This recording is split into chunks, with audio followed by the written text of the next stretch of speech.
25년도 같은 경우에는 이런 부분에 변화가 좀 나타났던 점이, 은퇴 시점이 10년 이상이 남은 경우에는 보다 높은 주식 비중을 유지하는 게 중요하다라고, 투자 상품으로 가져갈 때에는 그 목적에 집중을 하시는 게 중요하다라고. 2026년 새해가 밝았습니다. 이제 국내 퇴직연금 제도가 도입된 지 벌써 20년이 넘어가고 있는데요. 그동안 이제 퇴직연금 적립금 규모도 상당히 많이 늘어났지만 질적인 변화도 상당히 많이 있었던 것 같습니다. 제가 보기에는 크게 한 3가지 정도 변화가 있었던 것 같은데, 첫 번째 변화는 이제 회사가 운용하는 퇴직연금 제도에서 확정 기여형, DC형이라고 해서 근로자가 직접 운용하는 퇴직연금 제도의 규모가 빠른 속도로 증가하고 있는 게 첫 번째 변화고요. 두 번째 변화는 베이비붐 세대들이 본격적으로 은퇴를 하기 시작하면서 퇴직연금을 적립, 쌓아가는 쪽에서 이제 뺏어 쓰는 운용, 수령하는 쪽에 대한 관심들이 늘어나는 부분이 두 번째 변화인 것 같아요. 그리고 마지막으로 이제 최근에 일어난 가장 큰 변화라고 하면 퇴직연금을 투자로 하는, 저축에서 이제 투자의 시대로의 변화가 빠르게 일어나고 있는 것들도 퇴직연금 시장에서 나타나는 변화인 것 같습니다. 그러면 운용을 하는 입장에서 보면 어떻게 퇴직연금 자산 아니면 개인연금 자산을 운용할까 고민이 많습니다. 이때 우리가 도움을 받을 수 있는 대표적인 상품이 타겟 데이트 펀드라고 하는 TDF가 있을 것 같습니다. 그래서 오늘은 TDF와 관련해서 지난 1년 동안의 투자 성과도 한번 되돌아보고 올해 어떻게 운영할 건지에 대한 이야기도 들어보고 관련된 이슈들을 한번 들어보는 시간을 갖도록 하겠습니다. 국내 최대의 TDF를 운영하고 있는 미래에셋자산운용의 김정우 본부장님 모셨습니다.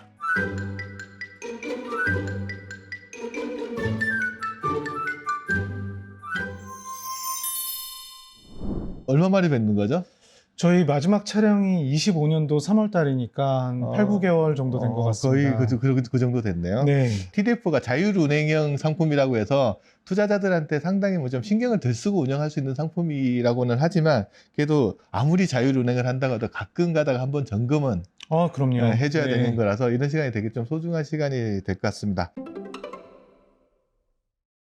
자, 그럼 이제 본론으로 들어가서 지난해 글로벌 시장하고 뭐 우리나라 시장이 어떤 흐름을 보였는지 간단하게 한번 좀 요약을 해주시고 TDF 운영이 어떻게 진행했는지 그런 거 정리 한번 해주시면 좋을 것 같아요. 저희가 주목했던 포인트 중에 하나가 23년, 24년 모두 다 미국 시장이 미국 예외주의라고 불리면서 그 다른 시장 대비해서 굉장히 높은 수익률을 나타냈는데, 25년도 같은 경우에는 이런 부분에 변화가 좀 나타났던 점이 있었습니다. 글로벌 주식시장 전반적으로는 20%를 상회하는 성과를 나타냈고요. 그 중에서 저희가 집중해서 투자를 하고 있는 그 대형 테크주, 소위 매그7이라고 불리는 종목은 24.6%를 나타내면서 여전히 AI가 중심에 있던 한 해였습니다. 또 더불어서 그 좀 큰 특이사항은 24년도에 가장 부진했던 증시가 안타깝게도 한국 증시였는데, 그렇죠. 네. 25년도에는 75.6%의 높은 성과를 나타내면서 글로벌 자산 시장에서 굉장히 눈에 띄는 성과를 나타냈습니다.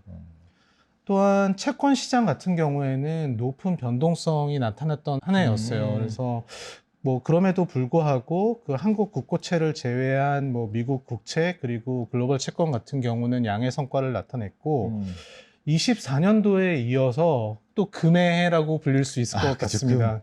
그 25년도 한 해 동안 64%의 높은 성과를 나타내면서 전체적으로 자산시장 자체는 매우 양호한 모습이었습니다. 그렇다면 TDF 운영하는 입장에서 이런 시장에 맞춰서 대응을 하셨을 거 아니에요? 네. 어떻게 지난 한 해 운영했는지 성과를 한번 이야기해 주시면 좋을 것 같아요. 지난 1년 성과 기준으로 해서는 그 주식에 대한 편입 비중이 84%에 달하는 미래에셋 전략배분 TDF 2055 같은 경우에는 그 절대 성과 기준으로 해서 약 17% 정도를 달성을 했고요. 그 전략배분 TDF가 경쟁하고 있는 다른 TDF의 상대 성과 기준으로 해서는 랭킹 기준으로 해서 상위 10% 이내에 드는 그런 성과를 나타냈습니다. 저희가 상대 성과로 보는 거는 그 저희가 뭐 투자더 연금에 나와서 그 누누이 강조를 드렸지만 단순히 절대 성과가 높은 거를 추구하는 거는 아니고 그 샤프 레이쇼라고 하죠. 그래서 변동성 대비 수익률 기준으로 해서 상대 성과를 측정하고 있는데, 그 성과가 상위 10% 이내에 들었고요. 작년에서 제일 중요했던 부분은 사실 타겟 데이시 도달한 펀드가 드디어 한국 시장에서 나왔다는 점입니다. 2025. 네, 전략배분 TDF 2025 같은 경우에는 주식 비중이 25년 12월 31일 기준으로 해서 38% 정도 되고요. 1년 성과 기준으로 해서는 11.4%를 기록을 했고, 상대 성과 기준으로 해서는 그 상위 20% 안에 드는 성과를 기록을 했습니다. 제가 알기로는 적격 TDF라고 해서 기준을 맞추면 주식 비중이 80% 이하여야지 적격이라고 네. 이야기를 하는데 이렇게 84%까지 가는 걸 보면 이건 적격은 아닌 것 같은데. 네, 그 2055 상품 같은 경우에는 지금 아무래도 일을 갓 시작하신 분들이 많이 가입하는 펀드라고 저희는 고려를 하고 있어요. 네. 근데 은퇴 시점이 30년 가깝게 남은 상황에서 주식에 대한 편입 비중을 80% 미만으로 가져가는 거는 좀 자산 배분 관점에서 봤었을 때 아쉬운 부분이 있다라고 생각을 했습니다. 그래서 고객분들의 리스크 에피타이트를 고려를 했었을 때 적격을 유지하지 않는 선택을 하게 됐고요. 물론 해당 펀드도 그 시간이 흐름에 따라서 주식에 대한 편입 비중이 80% 미만으로 낮춰지면은 해당 상품도 적격 TDF 상품으로 변경이 될 예정입니다. 또 궁금했던 게 보면 처음에는 이제 주식 비중이 시간이 지나도 서서히 낮춰지다가 목표 시점을 한 10년 정도 앞둔 시점에서 많이 떨어지더라고요. 네. 그 글라이드 패스를 서서히 낮추다 갑자기 한 10년 낮추고 이렇게 많이 떨어뜨리는 이유가 있는 건가요? 적격 TDF 요건이라는 것 자체가 사실은 글로벌 스탠다드는 아니에요. 그러니까 한국의 특성이 묻어져 있는 부분인데, 이런 부분을 감안했었을 때 은퇴 시점이 10년 이상이 남은 경우에는 보다 높은 자본 수익 전략, 주식 비중을 유지하는 게 중요하다고 생각을 했습니다. 그래서 그런 부분들을 고려해서 10년 정도 남은 시점에서 글라이드 패스의 기울기가 좀 가파라진다고 보시면 되고요. 2025 펀드 이야기를 하셨는데 보니까 주식 비중이 한 38% 정도 되더라고요. 네. 그러면 이 시점에 뭔가 많이 바뀌는 게 있나요? 주식 비중이 바뀌면서 안에 그 자산 구성도 바뀌거나 이런 게 있는 건지, 아니면 단순히 이제 주식 비중만 이렇게 줄여나가는 건지. 줄어든 주식 비중 상태에서 당연히 채권 자산이라든지 대체 자산에 대한 투자 비중 자체가 늘어나게 되고요. 그 은퇴 시점에 도달했다라는 거는 사실은 그 더 이상 월급과 같은 꾸준한 정기 소득 자체가 없어지는 환경이다라고 그쵸, 예. 보실 수가 있잖아요.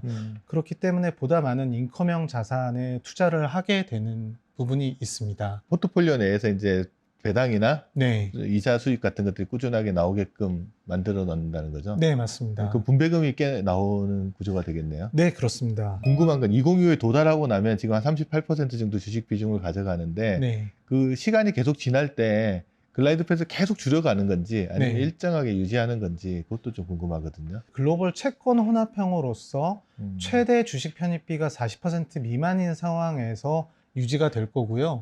물론 시장 상황에 따라서 급격한 자산 시장 조정이 예상되는 경우에는 주식에 대한 편입 비중을 낮출 수도 있습니다만 그 40% 한도 내에 가깝게 운용을 할 계획입니다. 38% 내외 지금 하면 그 일정하게는 유지를 하되 네. 시장 상황에 따라서 약간의 변동은 줄 수 있다. 네, 맞습니다. 그 정도로 보면 되겠네요. TDF도 이제 글로벌 자산 배분을 하다 보면 상황에 따라서 오르는 나라들이 다르잖아요. 네. 그걸 좀 반영해서 비중 조정을 하실 텐데 특히 작년 같은 경우에 국내가 많이 했으니까 네. 그런 비중 조정들을 어떻게 하고 있는 건지 그 부분도 조금 궁금합니다. 지역 배분에 관련해서는 특징이 있습니다. 네.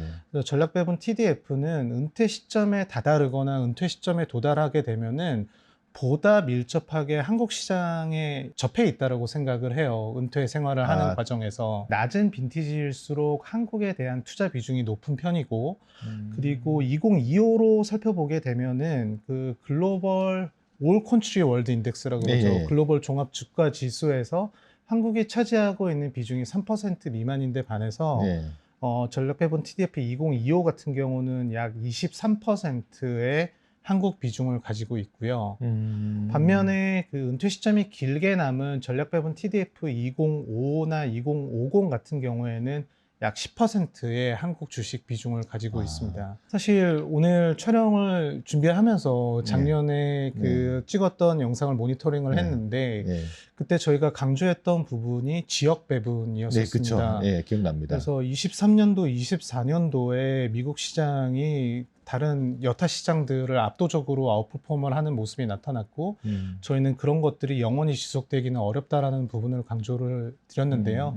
그래서 25년도에는 그 높은 빈티지든 낮은 빈티지든 차이는 있습니다만 미국 외 주식 시장에 대한 투자 비중 자체를 높여가는 그런 지역 배분을 가져갔습니다. 주식 자산 내 이제 스타일 같은 것도 좀 다르잖아요. 네. 그런 건 노출을 어떻게 조정해 나가나요? 스타일 같은 경우에는 그 은퇴 시점이 길게 남은 높은 빈티지에서는 성장에 대한 익스포저를 좀 더 많이 가져가는 그런 특징이 있습니다. 그렇죠. 변동성 이겨낼 기간이 있으니까. 네, 예. 맞습니다. 저희는 AI를 위시한 테크 업종에 대한 선호도를 높게 유지를 지속을 했고요. 그 반대로 은퇴 시점에 다다른 경우에는 앞서 말씀 주셨던 것처럼 뭐 인컴형, 뭐 배당형 자산들에 대한 투자 비중 자체가 높기 때문에 그런 부분의 차이는 있습니다만 전략 배분 TDF 같은 경우는 그 AI를 위시한 테크 업종에 대한 투자 비중이 좀 높은 편입니다. 요즘 이게 제일 큰 이슈 같아요. 환율. 네. TDF 내에서 이제 환 노출이나 이런 거에 대한 고민도 하실 텐데 어떤 네. 식으로 진행을 하나요?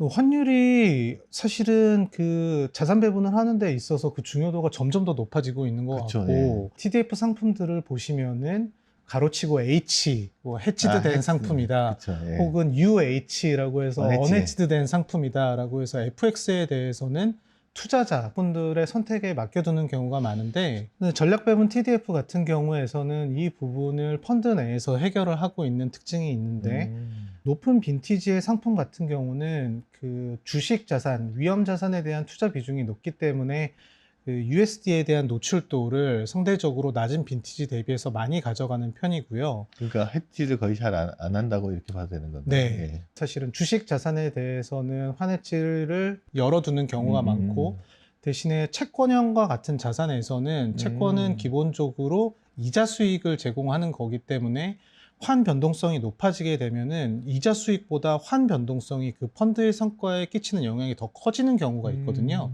그래서 그 부분은 고정시키기 위해서 환해지를 많이 적용한다라고 보시면 될 것 같아요. 2025나 2030은 채권 비중이 되게 높으니까 거기는 네. 이제 환해지 적용이 좀 되겠네요. 네, 상대적으로 원화에 대한 투자 비중이 낮은 빈티지는 많은 그런 모습을 갖고 있습니다. 퇴직하고 나면 2025를 그대로 유지하시는 분도 있지만 TIF라고 해서 타겟 인컴 펀드라는 상품으로 또 갈아타거나 옮겨 타시는 분들도 있잖아요. 네. 요거는 지금 운영 상황이 어떻게 돼 있나요? TIF 펀드도 전략 배분 TDF와 마찬가지로 2017년도에 설정이 됐고요. 그 설정 이후 연환산 기준으로 해서 약 5.2%의 성과를 달성하고 있습니다. 그 경쟁 펀드 대비해서는 상위 10% 이내의 성과를 꾸준하게 유지하고 있는 상황인데요. TIF 같은 경우는 그 말씀 주셨던 것처럼 적립을 하는 구간이 아니라 이제 은퇴 이후의 생활을 하는 과정에서 좀 적합한 펀드로 디자인된 상품입니다. 그렇다 보니 2017년도 이후에 정기예금의 평균 금리를 보게 되면은 2.6% 정도 되거든요. 네. 그래서 연환산 기준으로 보면은 평생소득 TIF의 연환산 성과가 한 2배 정도 된다라고 보시면 되고요. 다만 이거는 실적 배당형 상품이기 때문에 시장의 출렁임에 따라서 펀드의 성과도 출렁임이 있습니다. 그래서 저희가 이 참조 지수로 삼고 있는 게 글로벌 주식 시장의 50%를 투자를 하고 글로벌 채권 시장의 50%를 투자를 하는 가상의 참조 지수를 가지고 있어요. 지수를 만들어 가지고 쓰는 건가요? 네, 그러면? 맞습니다. 저희가 운영하는 과정에서 목표를 삼고 있는 게 크게 두 가지가 있는데 첫 번째는 참조 지수에 대비해서 높은 인컴을 제공하자는 목표를 가지고 있고 2025년 말 기준으로 했었을 때 평생소득 TIF는 1년 기준으로 해서 3.24% 정도의 인컴을 제공을 하고 있고요. 반면 참조지수 같은 경우는 2.65% 정도의 인컴을 제공하고 있습니다. 그래서 한 0.7, 0.8 정도 높은 그런 인컴을 제공하고 있다고 보시면 되고요. 여기서 인컴이라는 거는 이제 그러니까 주식이나 배당 형태로 나와서 투자자들한테 이렇게 현금 흐름처럼 지급되는 거, 펀드에서 나와서 지급되는 걸 말하는 건가요? 네, 맞습니다. 근데 다만 이 상품 같은 경우에는 그 많이들 알고 계시는 월 지급식 상품처럼 실제 분배가 이루어지지는 않고 재투자되고 있는 부분들이 있습니다. 그래서 지금 말씀드렸던 인컴 수준 정도를 이해를 하시고 그 정도의 인컴을 직접 찾아가셔야 되는 번거로움은 있습니다만 저는 그게 또 바람직한 부분도 있다고 생각을 해요. 일단 그대로 두면은 나오는 인컴이 재투자, 네. 펀드로 다시 재투자되는 거고 네. 내가 그 꺼내 쓰고 싶으면 그런 펀드를 일부 환매를 해야 되는 거죠. 네. 그게 이제 올배당 ETF랑은 조금 차이가 나는 부분입니다. 부분이겠네. 그리고 두 번째 저희가 TIF의 목적을 가지고 있는 부분 중에 하나는 이게 실적 배당형 상품이지만 그 성과의 출렁임이 깊으면 안 된다고 생각을 합니다. 그래서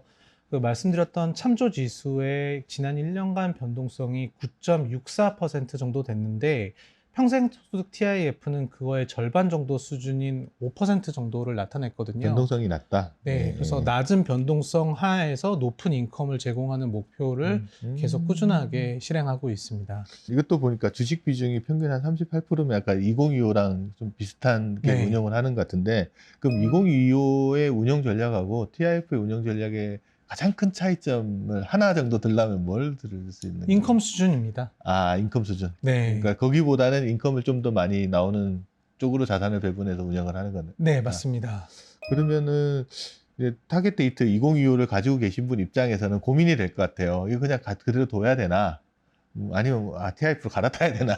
네. 이런 생각을 할 것 같은데 그런 분들한테는 어떤 기준으로 조언을 줄 수 있을까요? 아무래도 그 TIF라든지 2025 같은 상품을 가지고 계신 계좌 내에서 하나의 상품으로 가져가실 경우가 많거든요. 예. 근데 그 그림으로 본다라고 하면은 2025랑 TIF는 큰 차이가 없을 수도 있습니다. 아마 연간 기준으로 해서는 수익률의 편차도 한 2% 내외로 유지가 될 것 같거든요.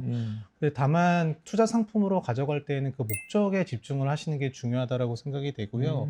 앞서 말씀드렸던 것처럼 TIF 펀드 같은 경우는 인컴을 발생하는 자산에 보다 많이 투자가 되어 있다라는 부분을 고려를 하셨을 때 고려하시는 게 좋을 것 같고요. 반대로 TDF 2025 같은 경우는 은퇴 시점에 도달한 이유는 38% 정도의 주식 편입비를 유지하는 글로벌 채권원화평이지만 시장 상황에 따라서 보다 높은 주식 비중 혹은 제가 좀 더 일을 할 수 있는 상황이 될 수도 있다라고 생각을 하거든요. 그럴 때에는 2030이나 2035로 교체를 하시는 것도 고려해 보실 수 있을 것 같습니다. 정년 연장이 돼서 좀 더 일한다. 그러면 빈티지를 약간 높여가도 네. 된다. 이 말씀을 하시는 것 같네요. 네, 맞습니다.